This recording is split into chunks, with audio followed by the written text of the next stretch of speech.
আসসালামু আলাইকুম ভাইয়া, পুরা কেমন সবাই? আজকে আমরা এসএসসি ইংলিশের অ্যাপ্লিকেশন রাইটিং দেখব। চলো শুরু করা যাক।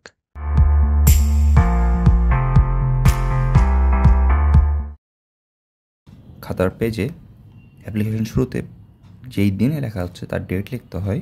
তারপরে একটু ফাঁকা দিয়ে কার বরাবর লিখতেছো তার নাম, সেই প্রতিষ্ঠানের নাম এবং তার অ্যাড্রেস।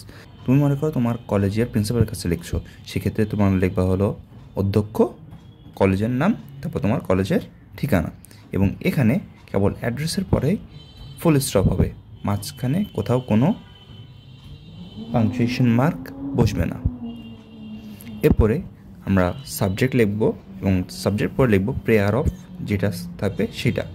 এই ক্ষেত্রে সাবজেক্টের নিচে পেন্সিল দিয়ে আন্ডারলাইন করাটা ভালো, আমি করতাম এবং করাটাই উচিত। এরপর আরেকটু ফাঁকা দিয়ে তোমার যার বরাবর লিখছো তার জেন্ডার অনুযায়ী স্যার অথবা ম্যাডাম লিখবো এবং স্যার বা ম্যাডামের পরে একটা কমা ইউজ করব। এরপরে একটু ফাঁকা দিয়ে আমরা এই স্টেমটা লিখবো। এটা না লিখে তোমরা অনেক কিছু লিখতে পারো, তবে এটা একটু আনকমন হওয়ায় এখান থেকে নাম্বার পাওয়া তুলনামূলক সহজ।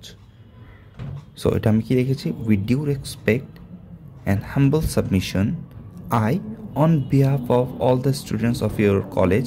এই জায়গাটাতে তোমরা চাইলে অন বিহাফ অফ ক্লাস অমুক অফ ইউর কলেজ এভাবে লিখতে পারবে। আর যদি তোমার সিঙ্গেল ক্ষেত্র হয় তাহলে এটা না দিয়ে এটা দিবা না আর কি। তাহলে I would like to draw your kind attention to the fact that, এরপরে কাহিনী বলবা যে এটা হয়েছে এই জন্য আসতে পারেনি বা এটা যাইতে যাচ্ছে, এটা করতে যাচ্ছে।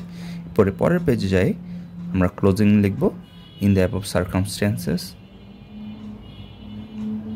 I therefore pray and hope that you would be kind enough to, আবার সাবজেক্টটা রিপিট করবা অ্যান্ড অবলাইজ দেয়ার বাই। এই স্টাইলটা হলো বেস্ট। তুমি চাইলে সিম্পলি অনেকভাবেই লিখতে পারো, তবে এইভাবে এটা একটু আননোন হওয়ায় এটা একটু কি বলে, এখান থেকে নাম্বার পাওয়াটা সহজ বা একটু অন্যদের থেকে বেশি নাম্বার পাবা। আর অনেক ক্ষেত্রে যেগুলোতে ছোট সেখানে এইভাবে লিখলে একটু বড় দেখায়। এরপর সিনসিয়ারলি ইয়োর্স, তোমার নাম অবশ্যই ইউজ করবে না, ABCD ইউজ করবা, তারপর ক্লাস, রোল। এখানে অবশ্যই তুমি বাম পাশ থেকে শুরু করলে ডান পাশেই শেষ করতে পারবা, তবে ডান পাশে শুরু করলে ওই এক পেজেই শেষ করতে হবে, এই জিনিসটা মাথায় রাখবা। এবার আমরা দেখি একটা স্যাম্পল। সো প্রথমে এটা আমি লিভ অফ অ্যাবসেন্সেরটা দেখাচ্ছি।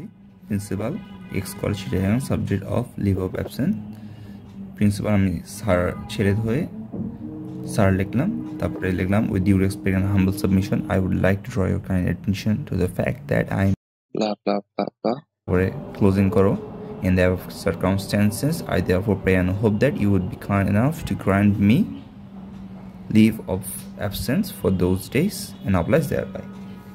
অনেক সিম্পলি লেখা যায়, তবে যেটা আগে বললে আসছি নাম এটা একটু আননোন হয়, নাম্বার পাওয়া ইজি।